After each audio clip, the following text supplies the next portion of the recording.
Magandang araw na naman po sa ating lahat. At ngayon ay nandito na naman ako sa aming bagong area. So na kung saan ay makikita nyo po yung ating mga alaga na nagtatakbuhan. So sinasalubong na naman tayo. And kung naririnig nyo rin po ay medyo kumukulog na naman. Actually galing na po tayo kaninang umaga dito at nakapagtrabaho na rin tayo ng konti. So bago po tayo umakyat ay papakita ko lang po sa inyo itong ating balon na ating tinakpan muna pansamantala ng yero dahil ngayong mga alaga nating Muscovy ducks ay nag-uumpisa na pong bumaba dito sa bandang daanan.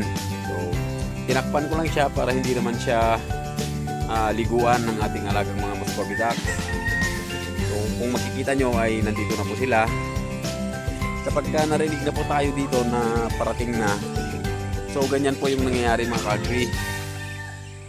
Sinasalubong ako ng ating mga alaga. So ayun, tinutuka-tuka pa tayo sa paa. Indication or ano na nangihingi ng pagkain. So maaga pa naman, mag-alas 2 mga ka-agri. So hindi pa po oras ng kanilang pagkain. So yung mga tanim pala natin ditong mga Madre de Agua. So ipapakita lang din natin. Bali kawawa po sa ating mga alagang manok. So ayan, talagang kinakain po nila yung mga dahon, gustong gusto po nila. So magtatanim pa po tayo ng marami para naman marami tayong ipakain sa ating mga alagang hayop. And nalinis na rin po natin doon yung dating asola pan natin. So hinihintay na lang po natin yung asola na dumating. So yan pa lang yung view na ating nagagawa dito sa ating farm. Bali mas maganda siyang tignan doon sa kabilang view. Dito sa part dito is parang hindi siya masyadong ma-appreciate kasi nga medyo mababa dito sa ating pwesto. But ayun, unti-unti nga natin siyang inaayos, pinapaganda.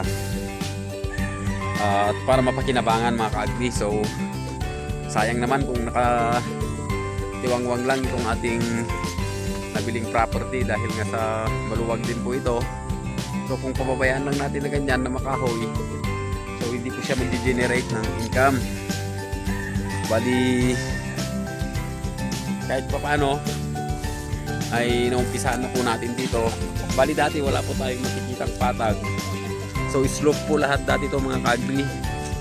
So sa ngayon is kahit papano ay mayroon na pong naipatayong pabahay at medyo napatag na rin po sa harapan. And itong tatayuan natin ng kubo, baka ito yung gawin natin ngayon. Unti-untiin natin ituloy dahil nga 1 week na tayong delay. So medyo hinihingal po tayo mga ka-agri. Yun nga, isang linggo na tayong na-delay dito sa ating ginagawa. Pero okay lang naman yun dahil na-divert naman yung ating araw sa mga ibang gawain. So natanggal na po natin yung mga ibang net, nabaklas yung dapat baklasin.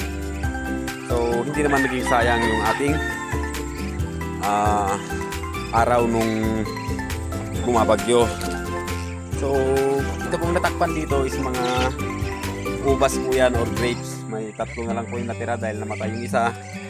So ayaw pala ng grapes yung masyadong maulan, kaya nilagay ko siya sa sako. And ayun, bali sumisibol na naman siya mga ka-agri. So sana buhay natin yan ng maayos. Kukulit ng ating mga alaga.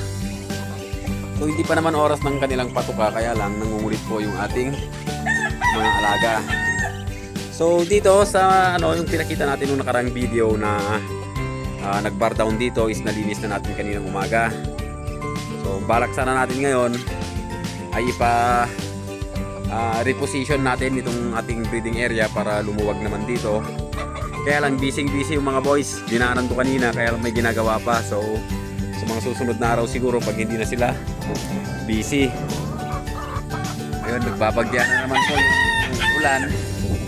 So kaninang umaga is napakainit na, ang ganda na ng panahon. Kala ko magtutuloy-tuloy na. And ngayon alas 2 pa lang ng hapon.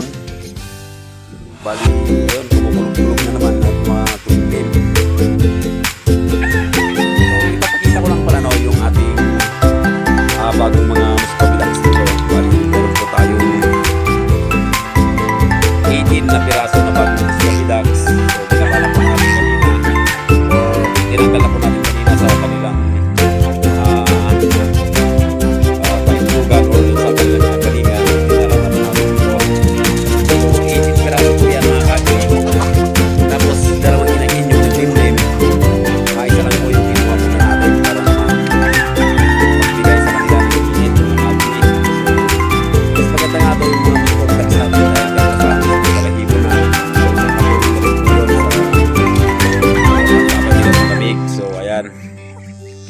May bago po tayong mga Muscovy ducks na 18 na piraso.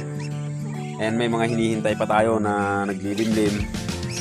At balak na rin po natin dalhin dito yung ating mga breeders ng Muscovy ducks dahil nga sa parang mas maayos po dito na kanilang pupwestuhan dahil kahit papano ay hindi po nababasa dito sa loob.